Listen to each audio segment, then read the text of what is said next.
Depuis que je suis ado, la période des règles est une période redoutée pour moi et ceux qui me connaissent. Mal au ventre, impossibilité de mettre un tampon, serviettes hygiéniques qui me font des allergies. Bref, une panoplie de mésaventures que connaissent la plupart des femmes. Et d'ailleurs, lorsque l'on sait que les règles surviennent 12 à 13 fois par an pendant près de 40 ans, il vaut mieux être au sec, préserver sa santé et se sentir belle. Quel ne fut pas mon bonheur de découvrir Elia Lingerie, seule marque de lingerie menstruelle bio à avoir la certification Origine France garantie. J'avoue avoir eu un coup de cœur pour la culotte Philomène en coton ultra doux, comme tous les produits de la marque, et pour le livret consacré aux premières règles, parfait pour les jeunes filles et leurs parents qui souhaitent discuter de ce grand bouleversement. En fonction de vos envies et de votre flux, il est certain que vous trouverez le produit qu'il vous faut chez Elia Lingerie ou que vous rendrez heureuse votre femme, amie, sœur en lui offrant une carte cadeau. Merci Elia Lingerie pour votre précieuse participation sur ce podcast et rendez-vous sur leur site dont le lien est dans les notes de l'épisode.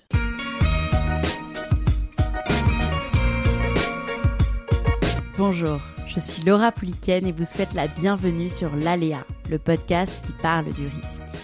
J'ai créé ce podcast pour montrer que dans cette société qui voudrait que l'on privilégie la sécurité, la prise de risque est pourtant bénéfique à bien des niveaux.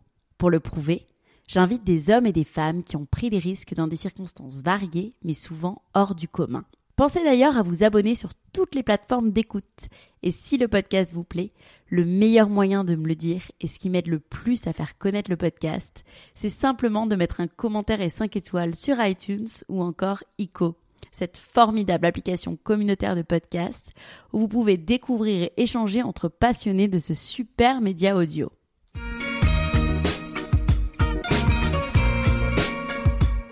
Aujourd'hui, je suis avec Blaise Agresti. Les gamins qui ont vécu cette crise, je parle de nos propres enfants, ils sont riches de cette expérience-là. Et elle est profonde pour eux.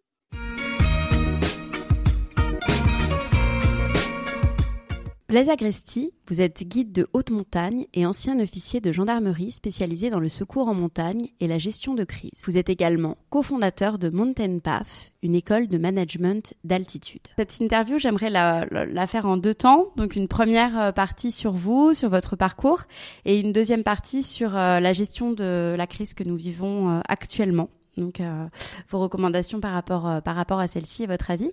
Donc, tout d'abord, première question très simple, mais pour ceux qui ne vous connaîtraient pas dans mes auditeurs sur l'Aléa, est-ce que vous pouvez vous présenter, s'il vous plaît ? Donc, je m'appelle Blaise Agresti, donc j'ai 49 ans, j'habite à Chamonix, au pied du Mont Blanc, je suis marié, j'ai 4 enfants. Voilà, et donc j'ai un parcours principalement dans la gendarmerie nationale pendant 25 ans où j'étais patron du secours en montagne ici dans le massif du Mont Blanc, tout jeune officier.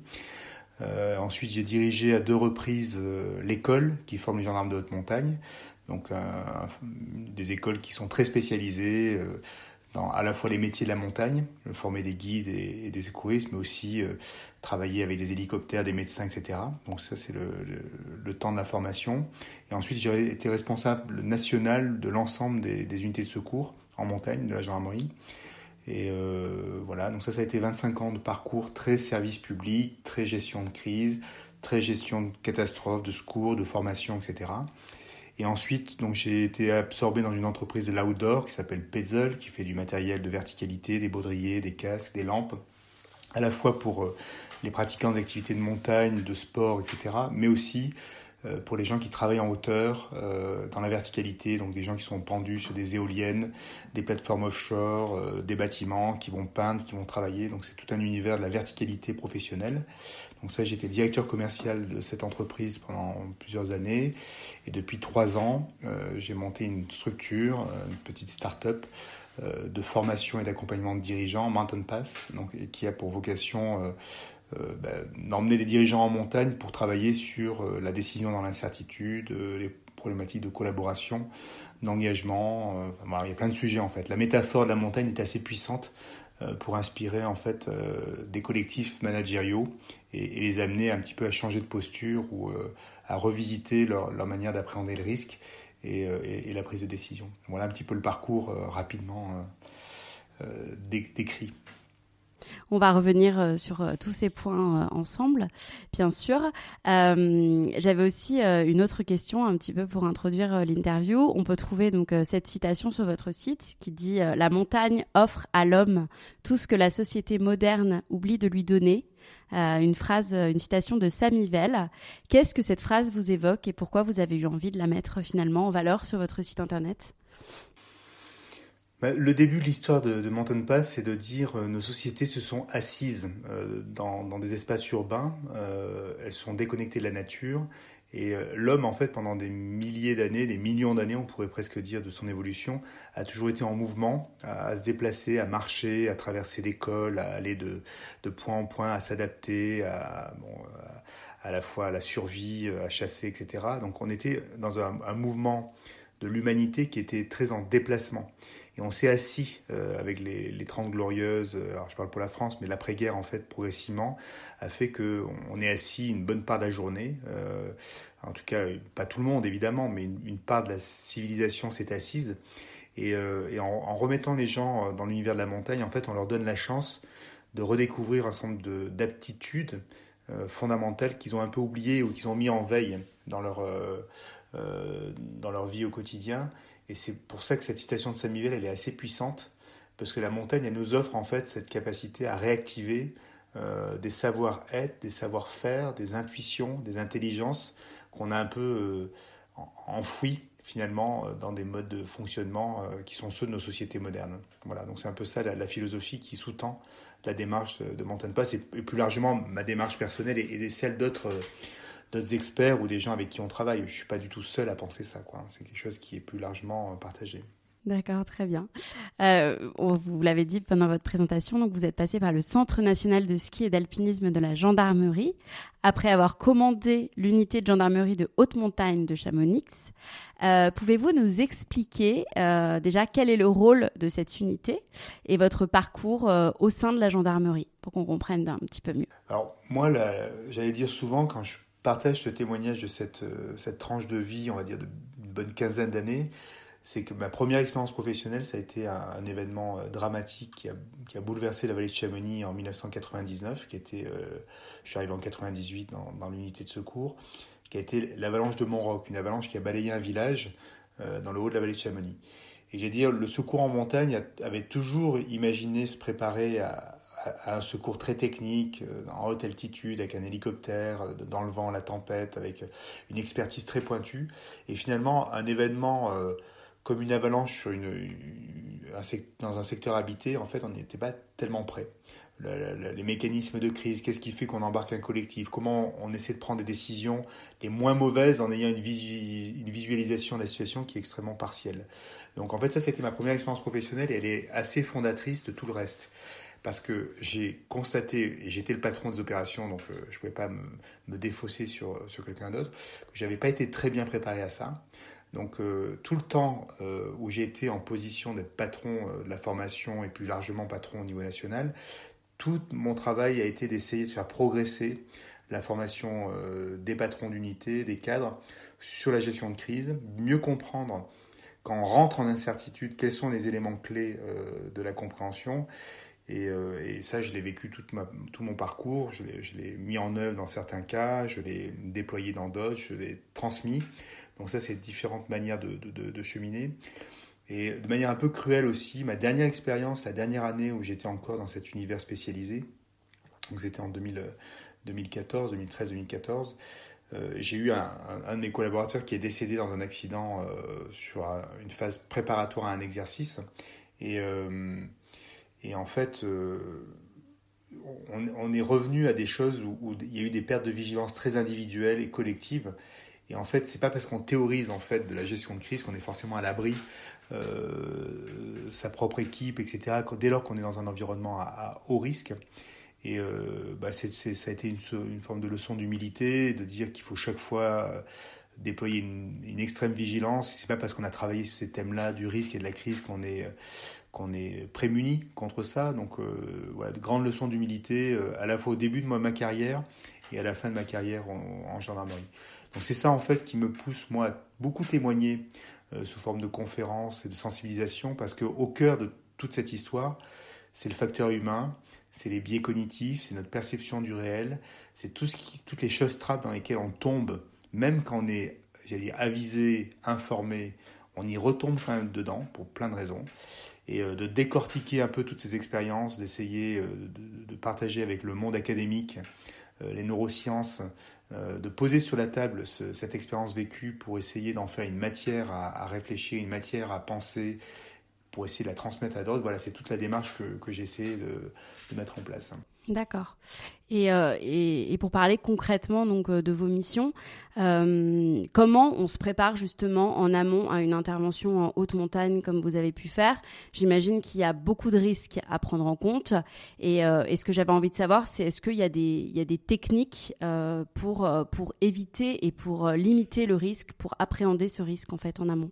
Alors c'est tout le sujet en fait. Là on est vraiment au cœur du sujet de l'apprentissage du métier de guide ou de secouriste, parce que c'est deux métiers qui ont des points de similitude. Parce qu'emmener des clients en haute montagne ou aller secourir des gens en haute montagne, la primauté du milieu de la haute montagne, il fait qu'on va mettre en place des solutions qui peuvent se ressembler.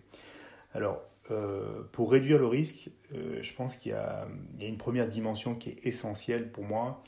C'est au-delà de ce que je dis souvent, les gestionnaires de risque font des cartographies de risque et ils pondèrent ce risque et puis ce risque il est là, quoi. Il est posé dans une organisation, dans une entreprise comme une réalité très diluée et en fait on rentre pas. La fonction gestion de risque elle est souvent portée par une direction des risques etc., mais qui n'est pas au cœur des enjeux de l'organisation. On ne rentre pas dans un développement d'une entreprise par le risque, ou pas assez en tout cas. Certaines organisations le font mieux aujourd'hui, le monde de la finance a beaucoup progressé, mais en fait, et j'allais dire la crise dans laquelle on est aujourd'hui, elle le montre de manière extraordinaire, c'est qu'on avait mis un peu de côté, on avait réservé à des experts, à des fonctions sanitaires, à des comités théodules, etc., des fonctions de réduction de risque, alors que le risque il est inhérent à nos activités et qui doit être au cœur de la gouvernance des organisations. Donc, pour revenir au secours en montagne, pour pas trop aller vite vers l'univers de l'entreprise, c'est comment on a un collectif qui est hyper sensibilisé aux risques immédiats et prégnants qui s'impose à la réalité de la mission tout de suite et maintenant, et que tout le monde le comprenne et qu'on a une vision extrêmement stabilisée de ce risque-là. C'est-à-dire qu'on est d'accord sur la désignation de ce risque et ce qu'il va falloir mettre en face pour le résoudre. Parce que si on n'a pas ce consensus sur l'acceptation et la désignation de ce risque, les organisations ne seront jamais en capacité de le résoudre et de le réduire en tout cas, à défaut de le résoudre. Donc ça, c'est un premier élément. Donc ça veut dire que la culture du risque, elle doit être dans tout l'ADN individuel et collectif. On doit le vivre au quotidien, on doit en parler, on doit apprendre à le nommer, apprendre à le comprendre dans sa complexité, parce qu'un risque, c'est toujours complexe, c'est toujours croisé, il y en a toujours plusieurs qui s'entrelacent. Et voilà, donc pour faire ça, nous, ce qu'on préconise, c'est effectivement des vieilles recettes très militaires qui sont autour du briefing, du débriefing, qui sont autour de la verbalisation, de la visualisation, de dire qu'on scénarise beaucoup, on fait beaucoup de scénarios, on confronte ces scénarios dans l'équipe. Et dès lors qu'on n'atteint pas une forme de consensus, qui est la deuxième idée, donc je pense que c'est la collégialité et le consensus sont des clés essentielles à la survie d'une équipe de secours en montagne. Si elle n'est pas capable d'élaborer un consensus pour désigner le risque, un consensus sur le scénario des opérations qu'il faut mettre en place, on va se mettre en risque collectif parce que les gens n'auront pas compris, n'auront pas accepté et en fait vont y aller à rebrousse, sans la volonté d'aller au bout. Et là, pour le coup, l'équipe se met en danger. Donc ça, c'est un élément, moi, qui est absolument essentiel quand on parle de risque.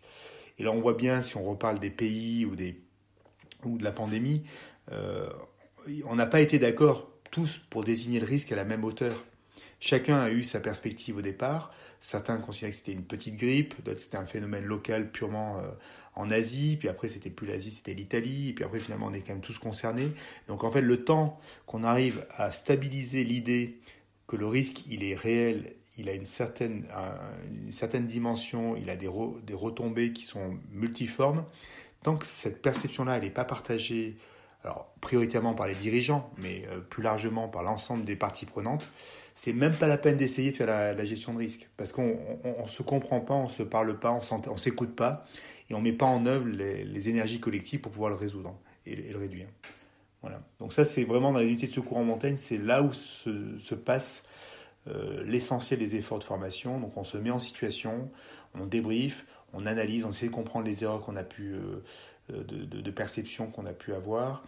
On écoute, c'est pas les chefs qui décident, c'est les gens qui sont en première ligne sur le terrain qui donnent leur vision. C'est confirmé, c'est consolidé ensuite par les différents niveaux. Et il y a une forme de hiérarchie, hein, bien sûr, qui se met en place. Et c'est comme ça qu'on engage l'action, quoi. Hyper intéressant.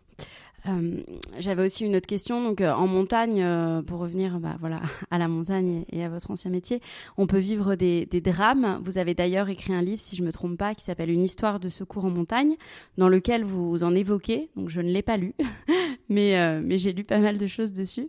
Plus généralement, quand on vit des traumatismes, le mot est fort, mais je pense que c'est le mot.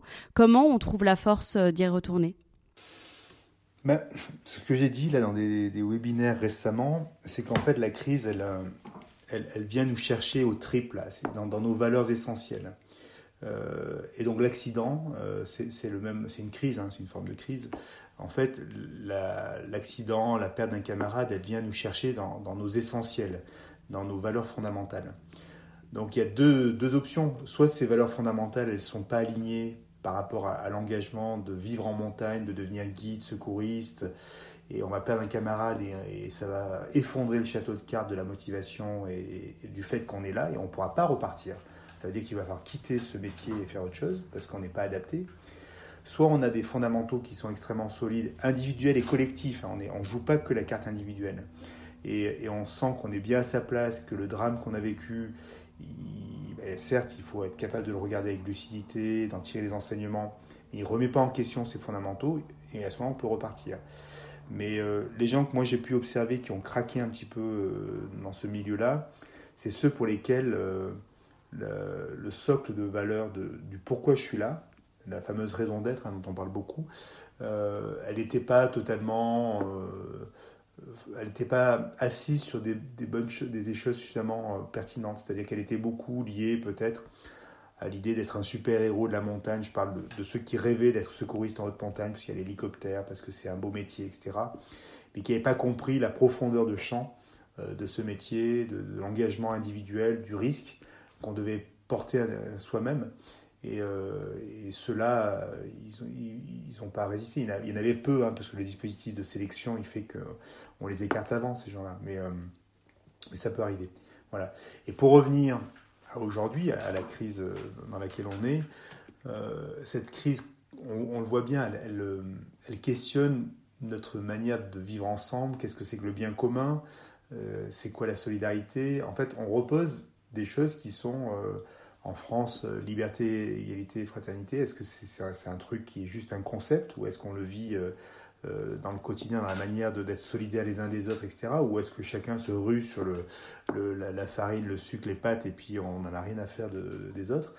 Donc c'est comment ces valeurs, elles sont réellement vécues par la société. Est-ce que c'est une culture qui est très superficielle ou est-ce qu'elle est profonde ? Et dès lors qu'elle est profonde, elle permet réellement de traverser, y compris des drames, avec force, sérénité, courage et beaucoup d'humilité aussi. Hein, beaucoup d'humilité. Et ça me fait penser aussi à un sentiment aussi que vous avez pu ressentir dans votre métier passé et qu'on ressent bien évidemment avec cette crise aujourd'hui. Ce sentiment, c'est la peur. Vous, comment vous l'avez géré donc à titre individuel et collectif dans votre ancienne carrière et qu'est-ce que vous pouvez dire sur ce sentiment en fait aujourd'hui ? La peur, elle a deux visages en fait. Hein. Elle a un visage qui tétanise, qui sidère, qui annihile la volonté, qui rend incapable d'avancer en fait. Hein. Donc ça c'est la part négative de la peur. Mais la peur, elle est salvatrice aussi. Hein. C'est un instinct de survie. Elle est nourrie par des intuitions, par notre instinct animal, qui fait qu'on sent que il y a un vrai danger. Donc en fait, moi ce qu'il faut, c'est pas facile, hein, c'est beaucoup facile à dire comme ça qu'à faire. Il faut aller chercher cette part positive de la peur, celle qui nous prémunit de la chute, de cette intuition qui va faire qu'on va ressentir que la prise sur laquelle on va mettre la main ou le pied, elle est un peu fragile, que le rocher n'est pas de bonne qualité, qui fait que sur un itinéraire, on va sentir que c'est plutôt à droite qu'il faut passer qu'à gauche, etc. Et ça, c'est pas du rationnel, c'est l'intuition. Et ça, c'est nourri par la peur. C'est nourri par ce cerveau instinctif dont on ne connaît pas forcément le... Donc en fait, il faut arriver, et c'est un exercice extrêmement compliqué, il faut se dépouiller de cette peur sidérante et annihilante pour aller chercher cette peur positive qui va nous faire grandir, qui va nous permettre d'avoir peur, on aura peur, mais ça sera une peur qu'on va essayer de poser comme une intuition, comme une compréhension de choses qu'il faut pas faire, et on s'en fait une alliée. Et il y a un très bon bouquin d'un expert avec qui on travaille régulièrement qui s'appelle Éloge de la peur, c'est un livre qui est sorti l'année dernière, et ce livre, il décrit tout un tas d'expériences qui sont vécues dans le monde de la montagne, mais surtout il dit que voilà, il faut au cours du chemin de vie aller chercher cette peur qui nous aide et la domestiquer et s'en faire une alliée. Et si je reviens dans les circonstances présentes, c'est normal qu'on ait peur parce que ce virus est une saleté. Personne, aucun médecin n'arrive à se mettre d'accord. Il a touché des gens relativement jeunes, etc. Mais de la même manière, il y a tout un tas d'arguments qui font que la pandémie, elle aura des conséquences bien moins graves que des grandes guerres ou des grands conflits, que des grands séismes ou tout un tas d'autres trucs bien plus dramatiques.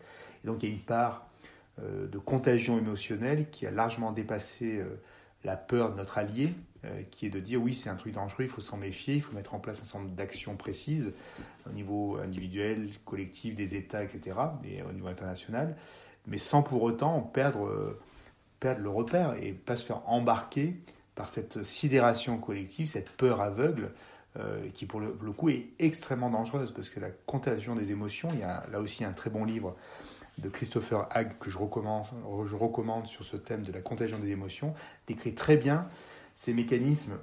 Alors si on prend un groupe témoin de 100 personnes, quelques personnes peuvent embarquer le groupe dans un sens très positif, dans un sens très négatif. Soit par la contagion négative des émotions, le groupe va commencer à devenir très fébrile et en résonance et perdre le contrôle.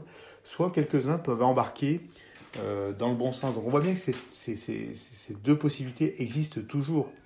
Et là, je vais revenir à mon expérience de guide de haute montagne. Je dis souvent que la contagion des émotions, c'est en lien avec la confiance qu'on peut diffuser. Et quand on a un groupe dans le brouillard, on n'a pas de visibilité, on est en haute altitude, on est sur un glacier un peu dangereux, on n'a pas de repère visuel, on a un groupe qui est fatigué. En fait, le mécanisme de contagion des émotions, il est hallucinant. Selon la manière dont on va exprimer en tant que guide, même au simple chevrotement de sa voix, on va embarquer le groupe dans une crainte, parce que les gens vont percevoir le non-verbal ou les petites choses, et on va basculer du mauvais côté. Et de la même manière, si on est capable de diffuser de la confiance à ce moment-là, le groupe, même si on est très mal en fait, il va aller beaucoup plus loin, il va être capable de cheminer, de prendre des décisions plus raisonnables, parce que moins sous l'effet du stress et de la panique, et il va s'en sortir. Donc on est dans ces moments vraiment de bascule. Et moi, je vois très très clairement, je le mesure très très clairement, ces deux chemins-là, les mêmes circonstances avec des personnes à peu près équivalentes, on peut partir à droite ou à gauche très rapidement. Voilà. Donc c'est bien d'avoir conscience que c'est pas écrit, c'est pas une fatalité, et que le rôle managérial, le rôle de leader, dans ces circonstances-là, il va être déterminant. Et on peut penser à des grandes pages de l'histoire, on peut penser à l'appel du 18 juin, on peut penser à des décisions de grands généraux, Alexandre le Grand, etc., qui arrivent à embarquer des gens très très loin, en surmontant des risques incroyables, et ils le font, voilà. Et puis il y en a plein d'histoires comme ça. Passionnant. Quelles sont les grandes leçons que vous avez tirées de toutes ces expéditions en montagne? Et on va en parler juste après, dont vous vous servez dans vos activités aujourd'hui, et notamment donc, avec l'école que vous avez créée, donc, qui s'appelle Mountain Path, je ne sais pas si je prononce très bien, qui est une école de management de l'altitude. Donc, je vous cite, pour prendre de la hauteur et renouer avec l'essentiel. Donc, voilà. Donc, quelles leçons vous avez tirées de ces expéditions en montagne et dont vous vous servez aujourd'hui, donc notamment avec l'enseignement dans cette école?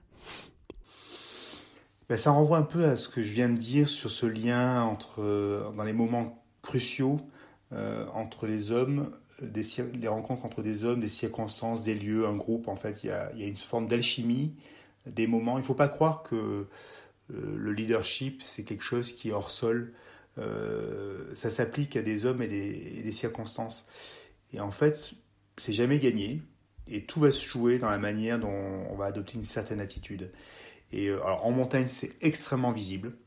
Parce qu'on laisse un groupe à quelqu'un qui va porter de la confiance, qui va porter une capacité de décision mesurée, une bonne analyse des risques, etc. On va avoir un groupe qui va vraiment grandir et se déployer et aller très très loin. Et de la même manière, on va avoir quelqu'un qui est incapable de poser les bons risques, de faire travailler le groupe dans la collaboration et qui va nous amener dans une autre direction.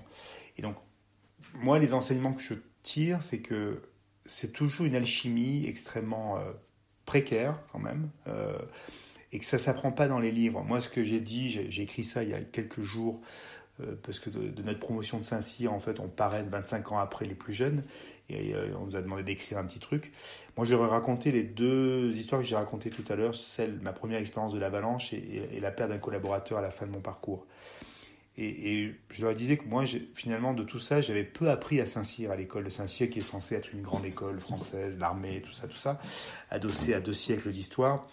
Mais en fait, on apprend du vernis, on n'apprend rien en réalité. Et donc moi, mon postulat fondamental, c'est l'expérientiel. Il faut faire des mises en situation, débriefer, et regarder avec lucidité l'expérience qu'on a vécue, essayer d'en tirer des essentiels, et construire des modèles à partir de ça. Et jamais poser des modèles comme ça, ex nihilo, parce qu'on a un prof inspirant à un moment donné qui va décliner. Et je pense qu'aujourd'hui, quand on parle de leadership, on s'est fait embarquer collectivement par des croyances extrêmement fortes, portées notamment par Harvard Business School, hein, qui a beaucoup publié sur un certain nombre de modèles, qui a modélisé beaucoup, même la manière dont on fait la planification stratégique, etc. Et en fait, on a toujours été dans des modèles qu'on a essayé de coller à des réalités. Et en fait, c'est ce qui a construit finalement même le modèle économique dans lequel on est aujourd'hui. C'est très dogmatique et c'est très théorisé, ça vient d'en haut. C'est souvent des profs d'université qui n'ont jamais pratiqué eux-mêmes un acte managérial ou de direction d'entreprise de leur vie, mais en fait qui deviennent des gourous d'une pensée stratégique ou d'une manière de faire fonctionner. Voilà. Ça, je m'en méfie énormément. J'aime bien qu'on puisse bâtir des processus ou poser des principes d'action, mais au travers le retour d'expérience, essayer de capitaliser sur le réel, essayer de tirer avec des expertises croisées, je parlais de neurosciences, je parlais même de philosophie, on peut tout y mettre dedans, et une expérience, on la décortique, et après on essaie d'en bâtir un modèle le plus vertueux possible qui en tirerait le meilleur. Ça me semble une démarche extrêmement intéressante. Toutes les démarches qui viennent dans l'autre sens, que ce soit sur le plan stratégique ou sur le plan du leadership, elles sont vouées pour moi à être très théoriques et vouées à l'échec. Et c'est pourtant comme ça qu'on a fonctionné depuis pas mal d'années. Si on regarde tous les modèles stratégiques qui ont été portés par la plupart des grandes organisations, elles sont fondées sur des dogmes, sur le dogme de la planification, sur le dogme de la valeur, de la création de valeur purement économique, sur l'idée qu'on est forcément dans un monde de rivalité et de concurrence. Ce sont des dogmes. On a posé ça comme des dogmes. Est-ce que c'est comme ça qu'il faut voir le futur ? Je ne suis pas certain. Donc, partir de l'expérience, essayer de voir, et c'est pour ça que je suis plus adepte des théories autour de l'innovation frugale, autour de l'effectuation, de toutes ces théories managériales-là qui sont en train d'émerger progressivement, et la crise va les accélérer. Ça me parle beaucoup plus que ce qu'on a pu nous enseigner à certains moments. Et pour parler plus concrètement, en fait, l'école, elle consiste en quoi ? Alors nous très concrètement, effectivement, dans des concrets, nous on aime bien travailler avec les managers, bien sûr les COMEX, les CODIR, donc les dirigeants, partant du principe que si eux ne changent pas, l'organisation ne changera pas. Donc leur proposer effectivement un premier temps, on va essayer de comprendre les enjeux clés. Il y a quelques points que nous, on veut comprendre avant de les emmener en montagne. Donc, c'est en forme de petit diagnostic préalable.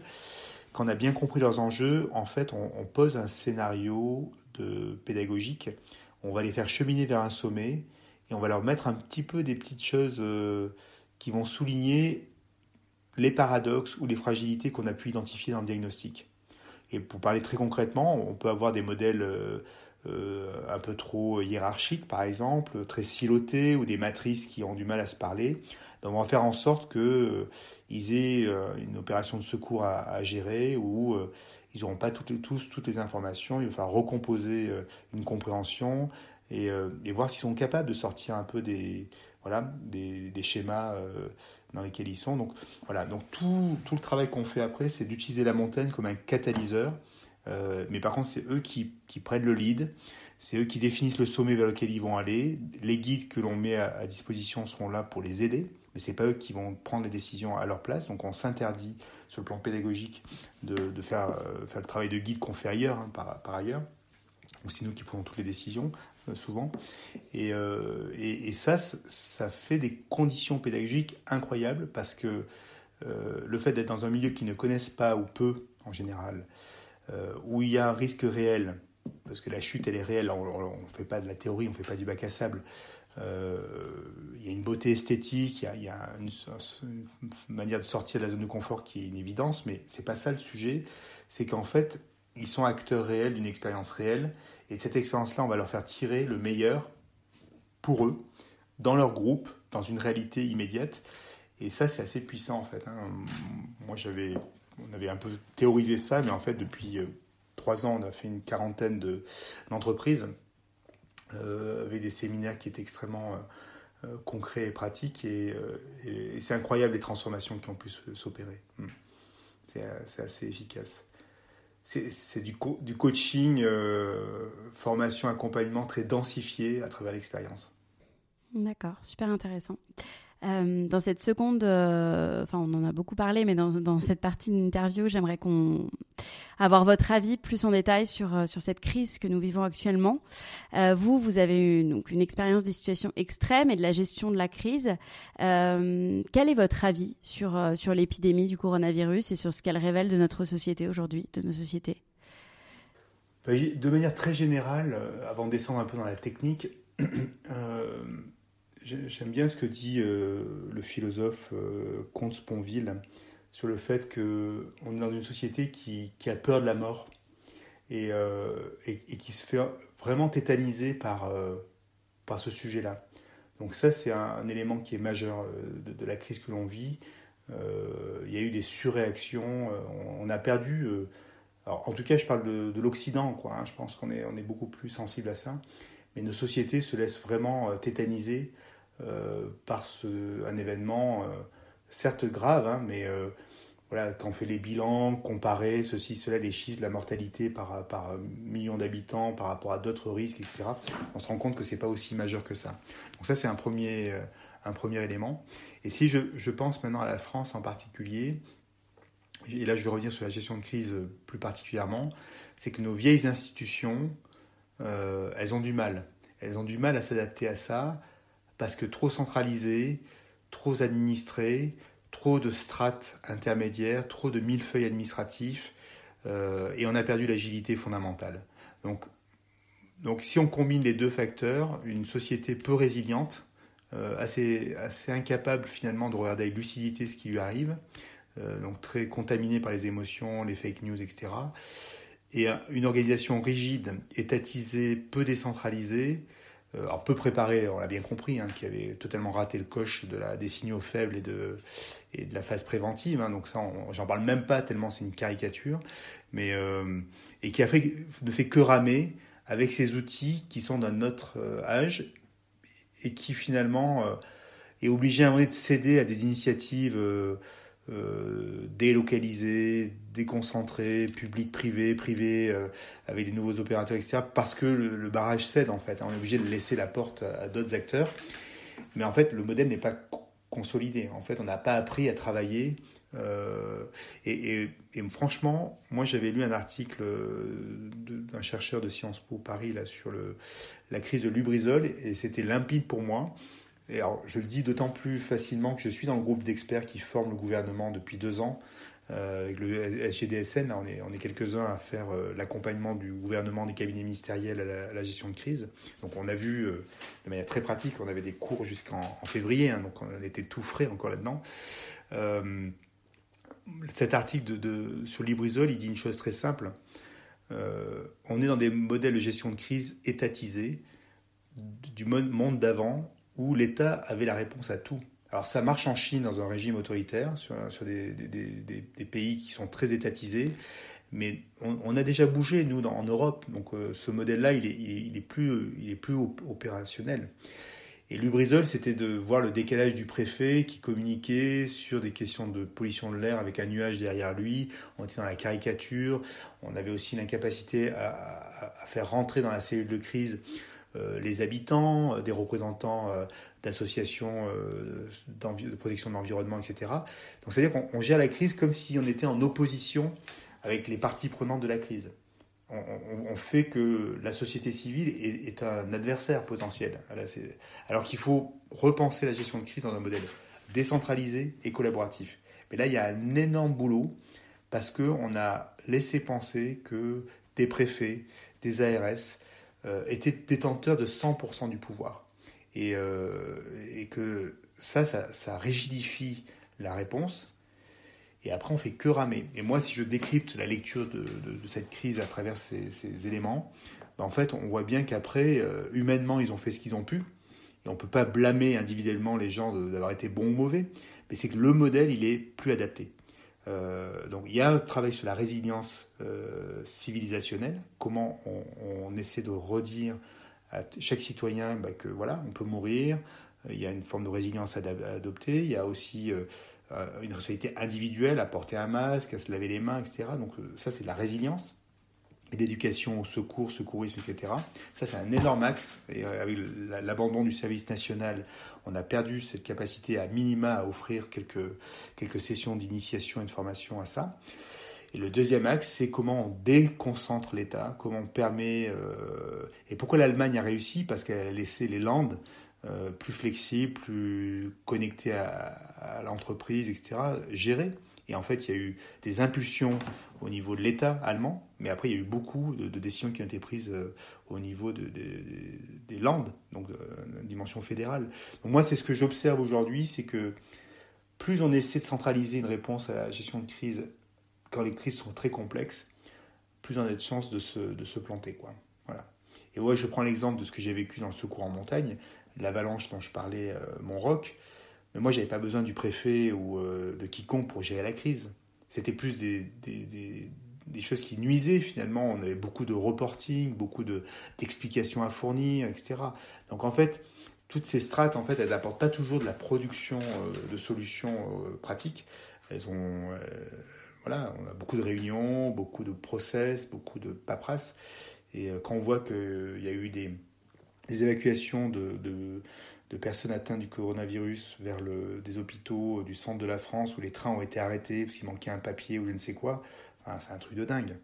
Quand on voit l'incapacité à mettre les labos privés en ordre de bataille pour offrir leurs services pour tester, et qu'il y a eu des gens qui ont proposé l'aide des labos vétérinaires qui ont vraiment la capacité à faire les tests parfaitement, ça a été refusé, ça a mis 1 mois quasiment pour dire oui. On voit que là, on a plein de problèmes comme ça dans tout le retour d'expérience de cette crise qui montre que la centralisation, elle est à bout de souffle. Ouais. Et vous êtes très engagé, donc si je ne me trompe pas, avec Mountain Path pour aider les entreprises à sortir de la crise. Est-ce que vous pouvez nous expliquer dans quelle mesure vous intervenez à ce niveau-là ? Ben moi, ce que je dis très simplement, donc là, j'essaie de visualiser le temps de la crise.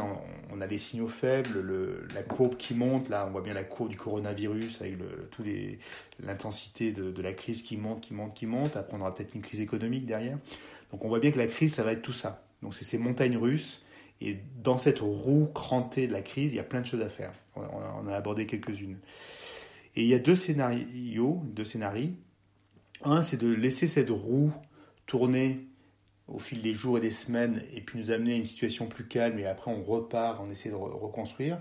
Soit on dit à une entreprise, cette roue qui est en train de tourner, la roue de la crise, elle est très très riche parce qu'elle permet de réinventer vos modèles d'organisation, d'être beaucoup plus efficace. Parce que cette crise, elle fait exploser toutes les lourdeurs dont on n'avait même plus mesuré le frein qu'elle constituait vis-à-vis de notre performance, quoi, tout simplement.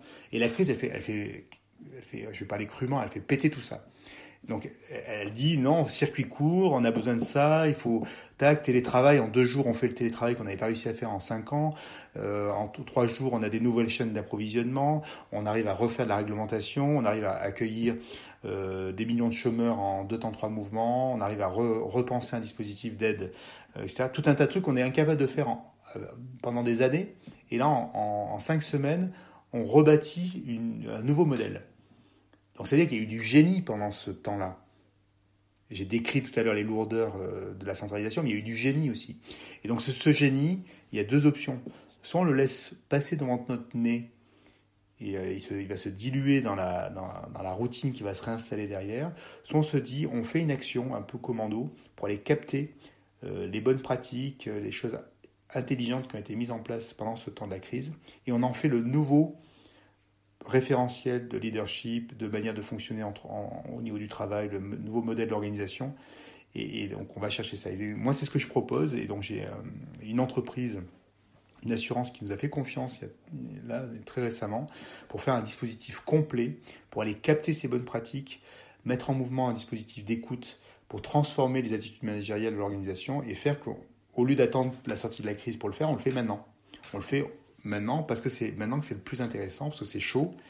Il y a une finesse dans la manière dont les collaborateurs vont pouvoir porter les bonnes pratiques, les nommer, et on va pouvoir les cristalliser et en faire quelque chose qui a une certaine valeur. Voilà. Donc moi, c'est ce que je propose en ce moment. C'est effectivement d'intervenir dans les organisations pour aller capter les bonnes pratiques et bâtir là-dessus. Donc ça, c'est le volet, on va dire, leadership.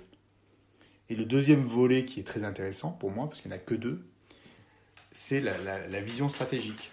Est-ce que cette crise ne nous dit pas qu'il faut revisiter les modèles de pensée stratégique, quel que soit le secteur d'activité, et sur quel fondement stratégique on va rebâtir demain nos plans, ou pas de plan, ou comment on va fonctionner. C'est comment un CODIR, un COMEX va concevoir le futur.